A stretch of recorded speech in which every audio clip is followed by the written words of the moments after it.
my way to my chiropractor, an hour and a half away. But man, when you find a medical professional that actually works, you make the trek.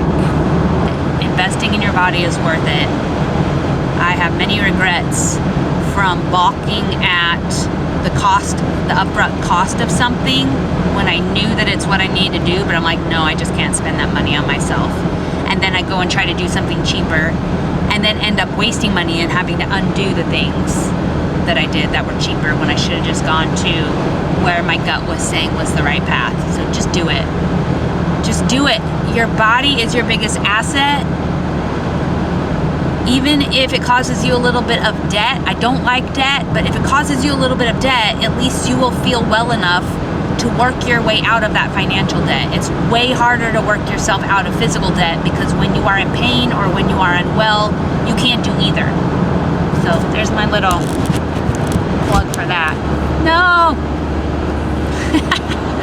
How I started my partnership with my director. Jim Morrison the Fourth. Pretty sure that's what the Roman numeral stands for. Sorry, Jim. I never say it out loud. I just see it. Jim Morrison, IV. I believe that's a 4. Jim Morrison the Fourth.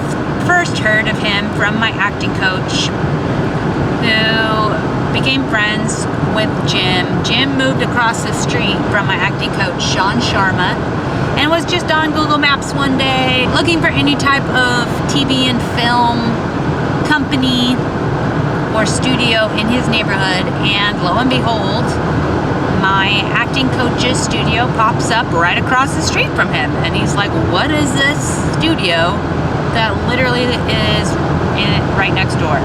Calls Sean up, they set up a lunch meeting or something, and then ultimately become like BFFs.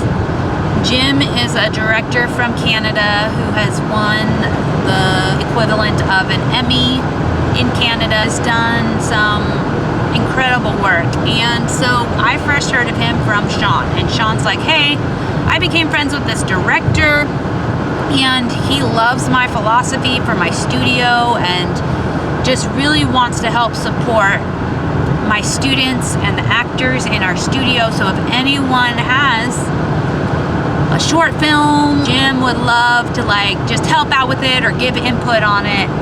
You know, and as actors, we hear that and we're like, okay, well, A, I don't want to create a film myself. I just want to get cast in a film. Maybe not all actors, but I think most actors aren't really producers, and so they're not excited about the thought of all the work that goes into actually creating a film. They just want to act, right? That's their talent, that's their skill set, so it makes sense. But A, we're like, okay, cool, well, I'm not really writing anything, I'm just auditioning and hoping someone casts me. And then B, what does that really mean? Maybe he'll glance at our script and give some thoughts, maybe he'll watch our short film after it's done and let us know what we did wrong. We don't know. We have no frame of reference for what that really means. So for me personally, it just kind of went over the top of my head. Also, there's this imposter syndrome, inferiority mentality that a lot of us battle with. That's oh well, he wouldn't want to work with me. He'd want to work with someone really talented or, or that's a really great writer or that has already made some films, So I go and I watch the trailer for his short film that he's turning into a feature film called Bone Crusher, and it's about a historical boxer from Canada. His name was Sam Langford, this incredible story that no one knows about this underdog boxer, and even fought his last few fights blind. Just stupidly amazing story. And I watched this short film and I'm like, holy crap, this is beautiful. And this is totally visually my style. It is quality and it is my style of film making. And so another reason I felt disqualified, because I'm this guy knows what he's doing. He's not some beginner director. But you know, I just tucked it away. Someone from our class family, our studio, did end up making a short film, and Jim offered to direct it. It was like, I don't know how long it was, probably like 5 pages. It was basically like one scene short film. And so, you know, as our studio culture is, we're very interdependent, and we understand the teamwork element of acting instead of trying to be lone rangers. That is something that Sean has really, really integrated into our acting lifestyle mentality, is when your classmates need help with a self-tape, with an audition, with rehearsing for a class, even with a short film, like as much as you are able, you drop what you are doing and you help them with the full knowledge that when it is your turn, they will do the same for you. As the culture was, I volunteered to be in the background of that short film. While I was doing background, I think that's when I discovered that not only did Jim make that short film about a boxer, but that he was also a martial artist himself. And so that was super interesting to me.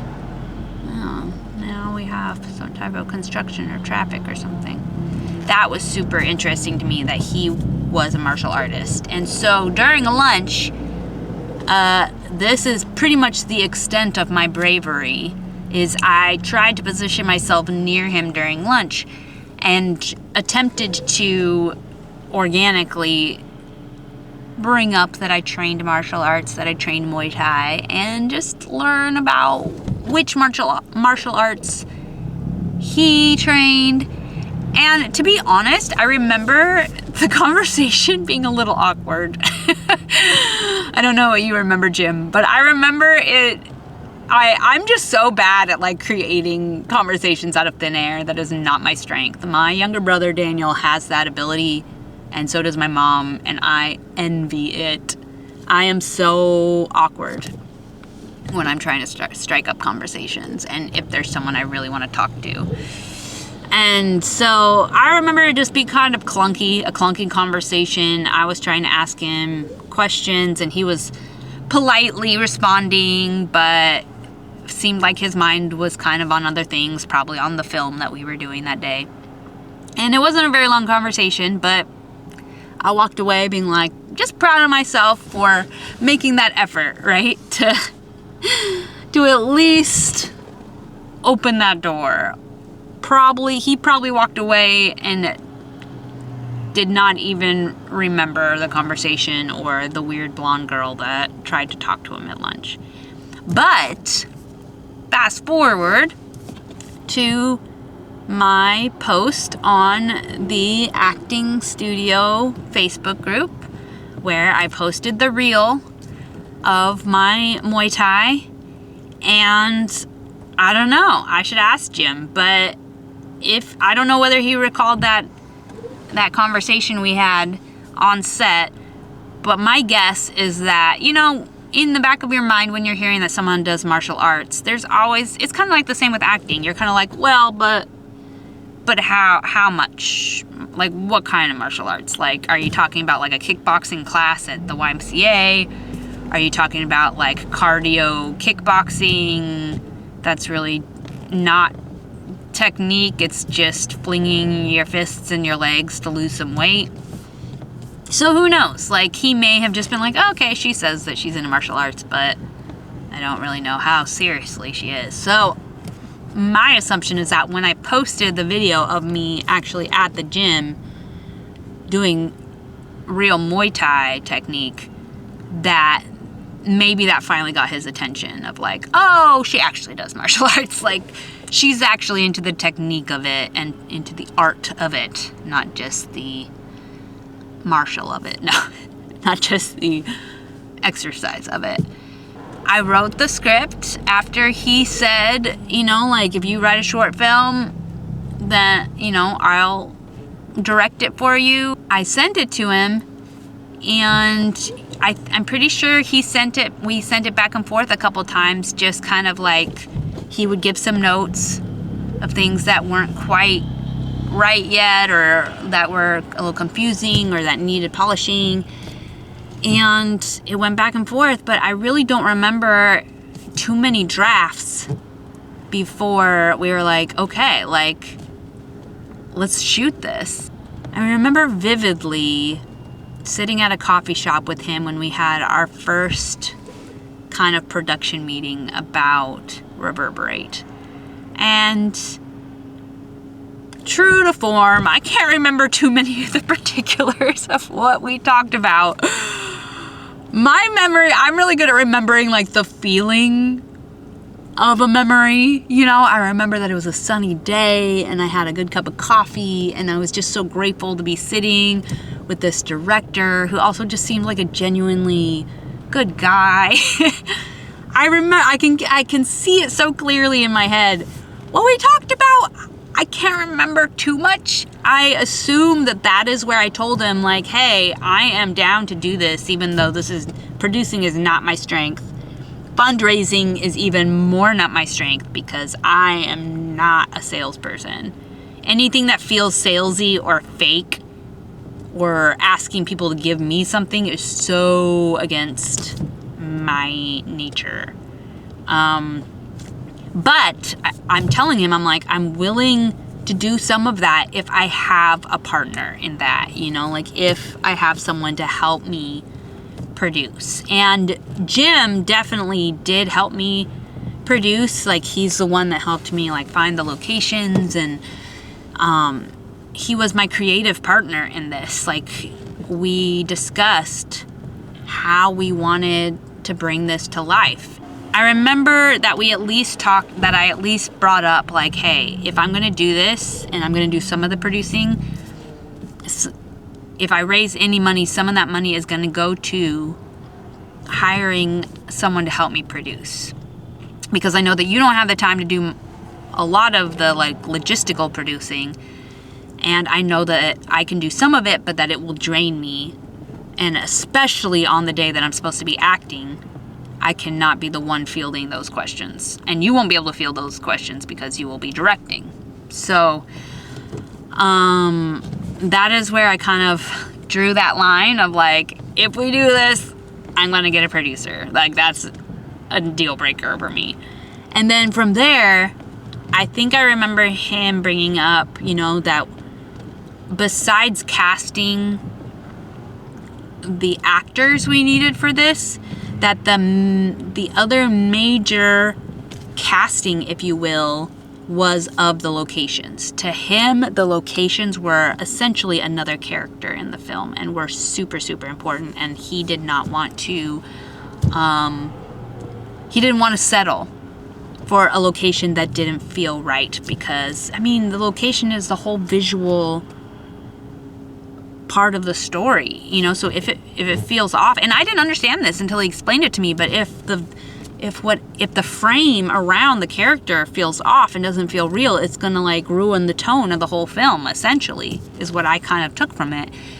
And so that is what took a bulk of the time, was us looking for the right locations.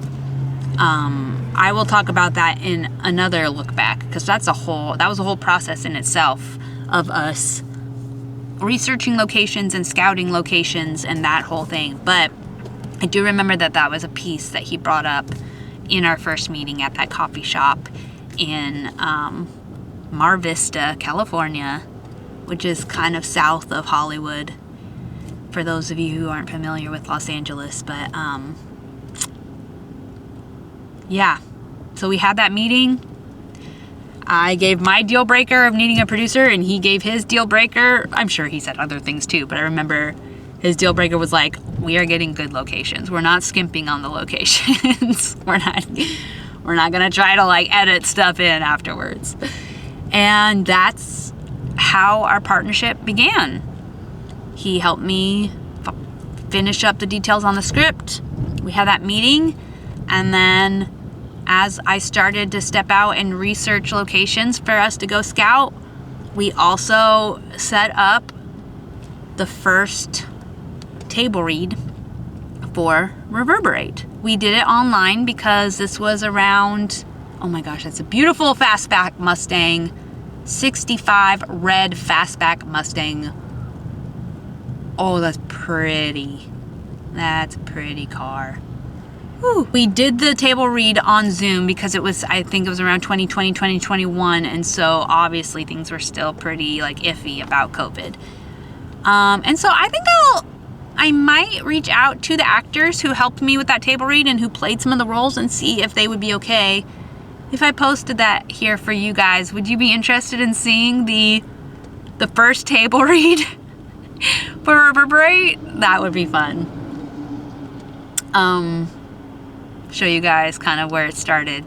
Man, but you can't, maybe I won't until you guys actually get to see the actual film. It is such a bummer for me that I haven't been able to show you guys the film yet. But I can't until it premieres at a festival. So we had the first table read over Zoom. I've explained in another video what a table read is, but just a refresher, it's when you just read through the script with the actors and you have a narrator who's reading the action and the description of the scenes, and then the actors come in with their characters as they would in the film and just speak out those lines. I didn't mention last time that the table read, besides the ones that I helped produce just for writers who hadn't sold their projects yet, table reads are also used in films and TV shows as kind of like the first time the cast comes together to read an episode or read a film together. Is they will read it around a table, reading the script in the table read. So a lot of shows do that.